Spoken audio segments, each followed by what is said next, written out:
आज का टॉपिक है प्लेसेंटा प्रीविया।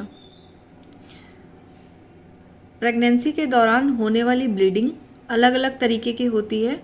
कुछ ब्लीडिंग डिलीवरी के बाद होती है, उसे पीपीएच कहते हैं, और कुछ ब्लीडिंग वीक ऑफ गेस्टेशन में होती है, उसे एपीएच कहते हैं। ये एक प्रेगनेंसी का डिसऑर्डर होता है। यहाँ पर जो प्लेसेंटा होता है वो दो भाग में डिवाइड हो जाता है। कौन कौन से में? एक आपका प्लेसेंटा प्रीविया और एक आपका प्लेसेंटा एब्रिप्चियो। ये प्लेसेंटा प्रीविया आज हमको क्लियर करना है। जैसा कि हमें पता है जो प्लेसेंटा प्रीविया में प्रीविया वर्ड है, ये प्रीविया वर्ड लैटिन वर्ड है। इसका मतलब होता है फ्रंट, बिफोर या आगे। जैसा कि इसमें आप देख रहे हैं, एक में आपको फर्स्ट वाली पिक्चर में आपका बिफोर, फिर यहाँ पे फ्रंट में है और ये लास्ट वाले में आगे है। इस तरीके से आपको यहाँ पे प्लेसेंटा नीचे की ओर लोअर सेगमेंट में इम्प्लांट होता है, जबकि जो नॉर्मली प्लेसेंटा होता है उसका इम्प्लांटेशन ऊपर साइड में होता है। यहाँ पे दिख रहा होगा आपको प्लेसेंटा, जहाँ पे एरो दिया हुआ है वो ऊपर साइड में इम्प्लांट होता है, और बेबी का जो प्रेजेंटिंग पार्ट होता है वो नीचे साइड में होता है, लेकिन इसमें लोअर सेगमेंट में होता है। और लोअर सेगमेंट में भी सर्वाइकल ओस के ऊपर होगा या सर्वाइकल ओस के अराउंड होगा। यहाँ पे फर्स्ट पिक्चर में जो है ये सर्वाइकल ओस के अराउंड है, सर्वाइकल ओस के ऊपर नहीं है, लेकिन सेकंड पिक्चर में सर्वाइकल ओस के ऊपर है। और ये जब लोअर सेगमेंट में इम्प्लांट होगा तो प्रेजेंटिंग पार्ट के आगे होगा। जैसे सेकंड पिक्चर में आपको दिख रहा है कि हेड जो है उसका बच्चे का प्रेजेंटिंग पार्ट है, लेकिन उसके जस्ट सामने यहाँ पे प्लेसेंटा जो है वो इम्प्लांट हो चुका है, इसके जो टिश्यूज़ हैं वो इम्प्लांट हो चुके हैं, जिससे इस कंडीशन को प्लेसेंटा प्रीविया बोलेंगे। नेक्स्ट है आपका रिस्क फैक्टर, जिसमें पहला है एडवांटेंस मैटरनल एज 35 ईयर। मतलब अगर कोई भी गर्भवती महिला 35 साल की उम्र से ज़्यादा की हो गई है और वो अब प्रेग्नेंट हो रही है, तो वो ये एक रिस्क फैक्टर है कि यहाँ पे प्लेसेंटा प्रीविया की कंडीशन देखने को मिल सकती है। सेकंड है आपका मल्टीपैरिटी। इसमें 2 या 2 से अधिक बार जो फीटस है वो डिलीवर कर चुकी है, तो यहाँ पे ये कंडीशन हो सकती है कि उसके 2 बेबी ऑलरेडी हैं और वो तीसरा कर रही है, तो यहाँ पे प्लेसेंटा प्रीविया की कंडीशन देखने को मिलेगी। ये एक एजिंग फैक्टर भी हो सकता है। थर्ड है मल्टीपल गेस्टेशन या मल्टीपल प्रेगनेंसी। मतलब कि ट्विन प्रेगनेंसी, इनमें एक ही बिग प्लेसेंटा हो या 2 प्लेसेंटा भी हो सकते हैं। इसमें प्लेसेंटल एबनॉर्मलिटीज में प्लेसेंटा इनलार्जमेंट के कारण लोअर सेगमेंट में एक्सटेंड हो जाता है, मतलब यहाँ पे प्लेसेंटा प्रीविया होगा। फिर से एक बार बता दे रही हूँ, मल्टीपल प्रेगनेंसी मतलब अगर बेबी ट्विंस हैं तो ट्विंस प्रेगनेंसी में या तो 2 प्लेसेंटा होंगे या दोनों बेबी एक ही प्लेसेंटा से अटैच होंगे, जिसके कारण प्लेसेंटा का जो साइज होगा वो इनलार्ज हो जाएगा। इनलार्जमेंट के कारण जो ओस होता है, इंटरनल ओस है, उस पर लोअर सेगमेंट में ये पूरी तरीके से एक्सटेंड हो जाएगा, जिसके कारण यहाँ पे प्लेसेंटा प्रीविया हो सकती है। फोर्थ पॉइंट आपका स्मोकिंग। स्मोकिंग एक कारण ये भी है कि मदर अगर हैवली स्मोक कर रही है तो इसके कारण बॉडी में कार्बन मोनोऑक्साइड का अमाउंट बढ़ जाता है, जो कि टिश्यू हाइपॉक्सीमिया कॉज करता है। इसके कारण प्लेसेंटल टिश्यू इनलार्ज हो जाते हैं, जिससे कि लोअर सेगमेंट में ये इनलार्जमेंट बढ़ सकती है और टिश्यूज ग्रोथ कर सकते हैं। फिफ्थ पॉइंट आपका है कि प्रीवियस सिजेरियन सेक्शन या एनी स्कार। यहाँ पे या तो उसका ऑलरेडी 2 या 3 या 1 कोई सिजेरियन सेक्शन हो चुका है, उसका बेबी ऑलरेडी CS से हो चुका है, तो उसकी वजह से लोअर सेगमेंट में जो कट होता है वो स्कार टिश्यूज़ वहाँ पे ग्रोथ करने लगते हैं। उसकी वजह से वहाँ पे क्या होता है, ऑक्सीजन की मात्रा बढ़ जाती है, और जहाँ पर ऑक्सीजन की मात्रा बढ़ जाती है वहाँ पे टिश्यूज़ ग्रोथ करना स्टार्ट कर देते हैं और प्लेसेंटा का इम्प्लांटेशन की संभावना वहाँ पे बढ़ जाती है। यहाँ पर प्लेसेंटल या कॉर्ड एबनॉर्मलिटी को भी देखा जा सकता है, जैसे कि आपका फर्स्ट आपका क्या है, प्लेसेंटा सेक्चुरेटा।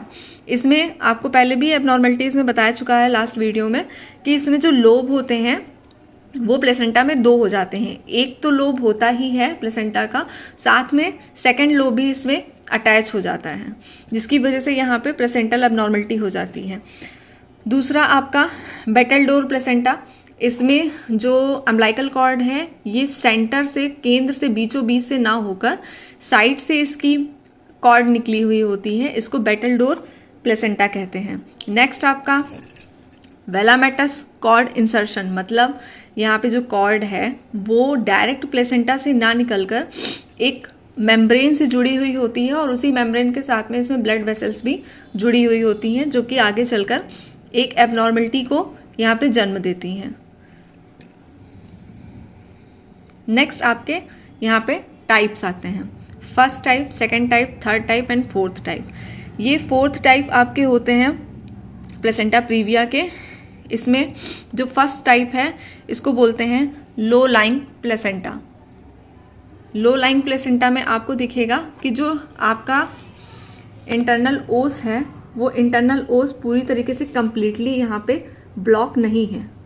जो प्लेसेंटा है ये प्लेसेंटा ऊपर यहाँ पे लोअर सेगमेंट में तो है, लेकिन थोड़ा ओस के ऊपर साइड में है, इसने पूरी तरीके से यहाँ पे ब्लॉक नहीं किया। यहाँ पे कॉम्प्लिकेशन ये हो सकती है कि वेजाइनल ब्लीडिंग हो सकती है। जब इस पे कोई प्रेशर पड़ेगा तो वहाँ पे वेजाइनल ब्लीडिंग स्टार्ट हो सकती है। सेकंड आपका है मार्जिनल प्लेसेंटा। मार्जिनल प्लेसेंटा जो है ये सर्वाइकल ओस को जस्ट टच करता है, क्लोज नहीं करता है। यहाँ पे आपको दिख रहा होगा कि ये जो प्लेसेंटा है ये लोअर सेगमेंट में है, इसने इंटरनल ओस को जस्ट टच किया है लेकिन क्लोज नहीं किया, यहाँ पे ब्लॉक नहीं है। फोर्थ आपका इनकम्प्लीट या पार्शियल प्लेसेंटा। इसमें क्या है, इंटरनल ओस को कवर करता है, लेकिन जब इंटरनल ओस डायलेट होता है उसी के साथ साथ पार्शियल ही कवर कर पाता है, कंप्लीटली ब्लॉक नहीं करता है।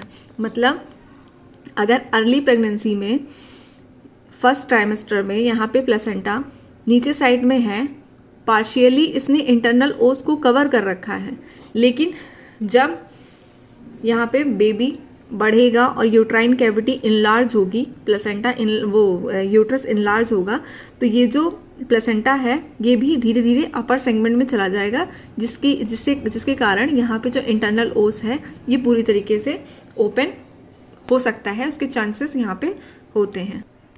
फोर्थ पॉइंट यहाँ पे है कंप्लीट सेंट्रल या टोटल प्लेसेंटा। कंप्लीट यहाँ पे जो प्लेसेंटा है उसकी यहाँ पे बात की जा रही है कि जो आपका इंटरनल ओस है ये पूरी तरीके से यहाँ पे ब्लॉक हो जाएगा, क्योंकि जो प्लेसेंटा है वो लोअर सेगमेंट में आके पूरी तरीके से यहाँ पे ब्लॉक हो चुका है, इसलिए इसको कंप्लीटली प्लेसेंटा यहाँ पे बोलेंगे, कंप्लीटली या सेंट्रल या टोटल प्लेसेंटा यहाँ पे बोल सकते हैं। ये भी जो है ये 4 डिग्रीज होती हैं या 4 टाइप्स होते हैं प्लेसेंटा प्रीविया के। नेक्स्ट यहाँ पे जो NIH है, नेशनल इंस्टीट्यूट ऑफ हेल्थ, इसने प्लेसेंटा प्रीविया को 2 पार्ट में बांट दिया है। एक तरफ प्लेसेंटा प्रीविया और लो लाइन प्लेसेंटा। इसमें माइनर एंड मेजर बताया गया है। जो माइनर है उसमें type first and type second आएगा, जिसको आप लो लाइन प्लेसेंटा में ले सकते हैं। Type third and type fourth ये मेजर प्लेसेंटा की एबनॉर्मलिटीज़ होती हैं, जिसमें प्लेसेंटा प्रीविया को यहाँ पे बोला गया है। इसके अंदर सिर्फ 2 आएंगे, third and fourth.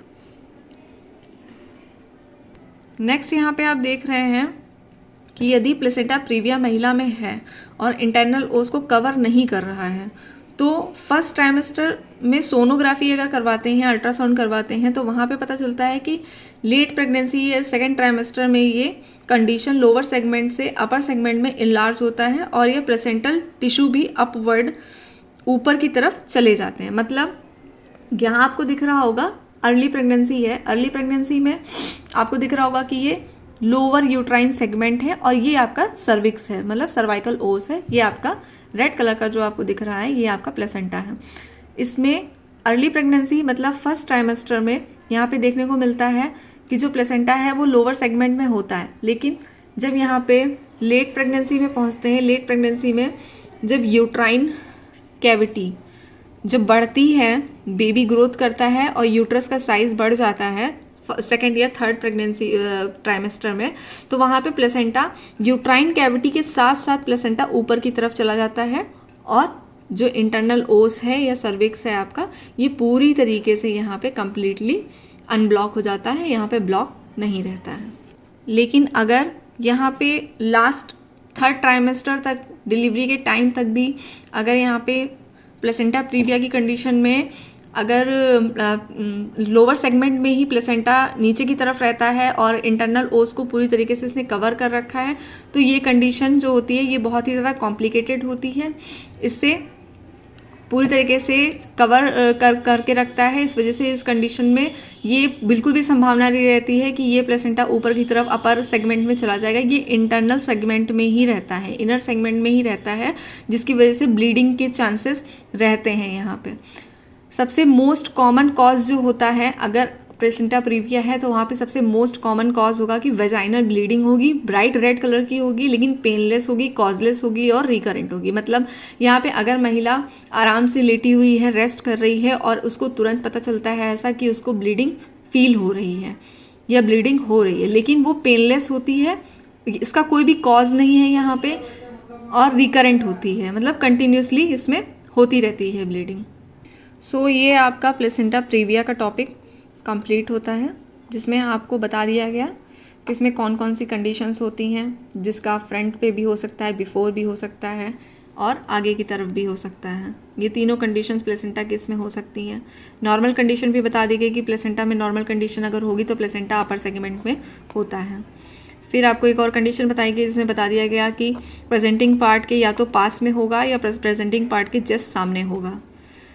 Risk factor में भी आपको पांचों रिस्क फैक्टर के बारे में बता दिया गया है कि अगर 35 से एज से ज़्यादा अगर होगा मदर का, तब भी हो सकती है उसको प्लेसेंटा प्रीविया। मल्टीपैरिटी है, कई बार उसकी प्रेगनेंसी हो चुकी है तब हो सकता है। मल्टीपल गेस्टेशन है, 2 या 3 बार डिलीवरी हो चुकी है तब भी हो सकता है। स्मोकिंग कॉज कार्बन डाइऑक्साइड जो होती है, कार्बन मोनोऑक्साइड, उसका अमाउंट बढ़ जाता है, जिसकी वजह से भी यहाँ पे टिश्यू इनलार्ज हो जाते हैं, ग्रोथ कर जाते हैं और इम्प्लांटेशन स्टार्ट हो जाता है। प्रीवियस अगर सीजेरियन सक्शन हो चुका है 1 या 2 बार, तो जहाँ पे सक्शन हुआ होगा, जहाँ पे स्कार होगा, उस जगह पे टिश्यू ग्रोथ कर जाएंगे ऑक्सीजन की वजह से और वहाँ पे प्लेसेंटा प्रीविया के चांसेस हो जाएंगे, क्योंकि प्लेसेंटा वहीं पे इम्प्लांट हो जाता है। ये आपको बता दिया गया कि कौन कौन सी कंडीशंस होती हैं, जिसमें आपको सेक्स सेंचुरेटा बता दिया गया प्लेसेंटा का। बेटल डोर है, इसमें कॉर्ड जो होती है वो मार्जिन से कनेक्ट होती है और केंद्र से कनेक्ट, सेंटर से कनेक्ट नहीं होती है। ये वेलामेटस, जिसमें कॉर्ड जो होती है वो मेम्ब्रेन से कनेक्ट होती है, ना कि प्लेसेंटा से कनेक्ट होती है। फिर आपके types, first, second and third types, जिसमें low lying placenta, marginal placenta, incomplete placenta and complete placenta, ये चारों के बारे में आपको डिफाइन कर दिया गया।